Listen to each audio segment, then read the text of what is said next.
Welcome to footballgameplan.com, where football makes sense. I'm Emery Hunt, the czar of the playbook, and now that all of the film has been watched and the grades are finalized, it's time to break down the 2019 NFL Draft prospect rankings.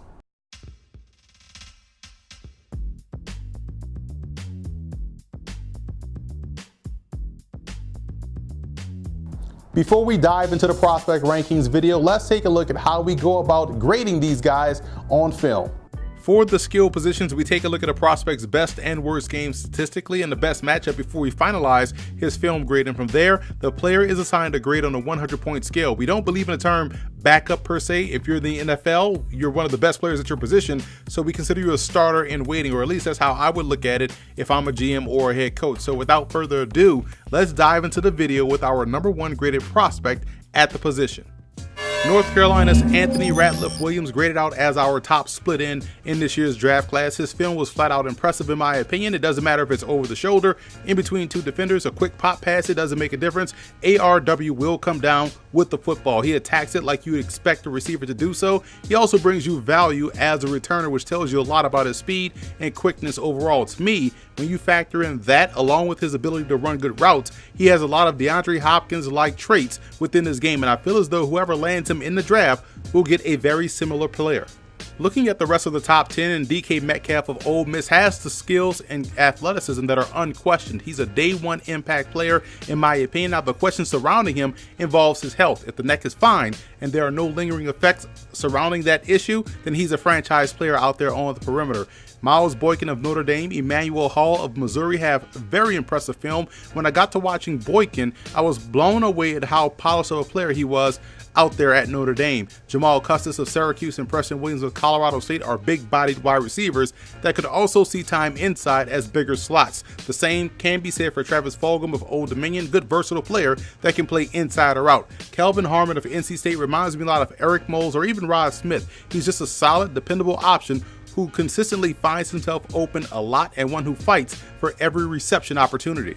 Two FCS prospects made it into the top 10. One is Keelan Doss out of UC Davis, who's been on the radar for quite some time now. Doss is one of the more consistent receivers in this draft class. It doesn't matter if it's against Sacramento State or against Stanford. His process is always the same, and it's always a good process as well. I think he has a level of nuance within his game that could yield itself to him playing one of either four spots as a pro. He has arguably the strongest hands in the class, in my opinion.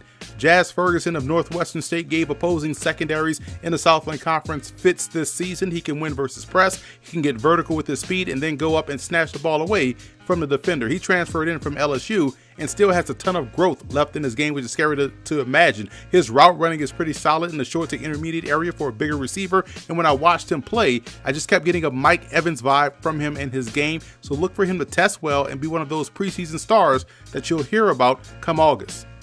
Moving on to prospects 11 through 20, and there are some tremendous athletes here like Anthony Johnson of Buffalo, who does a great job in tracking the ball deep down the field. Darius Slayton of Auburn, sorry about the wrong Penn State graphic and the wrong height and weight, as Slayton is actually 6'2", 195, not what you see here. And John Duhart out of Old Dominion are explosive after the catch. I like the upside of Xavier Ubosi out of UAB. I thought he reminded me of another former UAB Blazer in Roddy White. Emmanuel Butler and Ronquavian Tarver out of Utah State are bigger receivers who can get deep.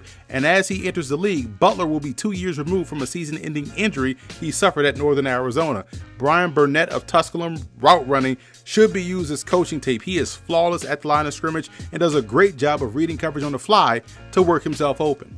Aaron Blockman of Campbell is a Pierre Garçon clone in my opinion. He's very shifty within his route running and also after the catch, in addition to him being a very physical receiver in both aspects as well. He was the Campbell's top option in the passing game and was able to show up each and every week and dominate. I thought he put together a great week of work at both the FCS Bowl and Tropical Bowl during the All-Star circuit. Head coach Mike Minter praises his work ethic and toughness, which says a lot coming from a coach and former player like Minter.